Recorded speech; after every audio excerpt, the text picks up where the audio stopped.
जय श्री कृष्णा मेरे प्यारे दोस्तों।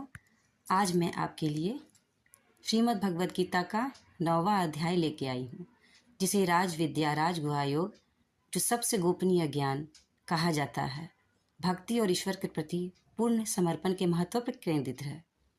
इसमें श्री कृष्ण बताते हैं कि वे सब कुछ रचते हुए भी अनासक्त हैं और अनन्य भक्ति से प्राप्त होने वाला ज्ञान सबसे पवित्र व सुलभ है।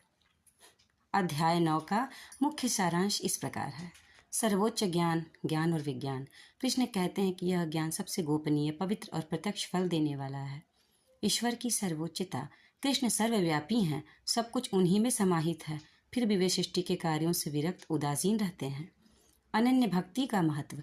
जो भक्त बिना किसी अन्य इच्छा के निरंतर कृष्ण का ध्यान और पूजा करते हैं, उनके योग क्षेम आवश्यकताओं की जिम्मेदारी स्वयं भगवान उठाते हैं।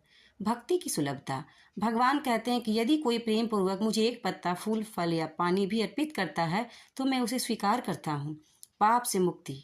चाहे कोई कितनी भी निम्न स्थिति का हो, यदि वह अनन्य भाव से भगवान की शरण में आता है तो वह परम लक्ष्य प्राप्त कर लेता है। सकाम कर्म बनाम निष्काम भक्ति।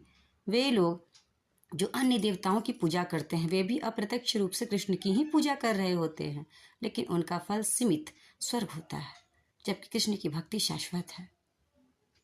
इस अध्याय का निष्कर्ष यह है कि कृष्ण अर्जुन को सलाह देते हैं कि वे अपने सभी कार्यों को, चाहे वे सांसारिक हो या आध्यात्मिक, ईश्वर को समर्पित कर दें।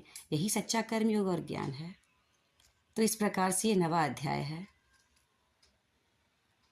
उसके बाद अब मैं आप लोगों के लिए 10वां अध्याय लेकर के आऊँगी। तब तक के लिए जय श्री कृष्णा मेरे प्यारे दोस्तों।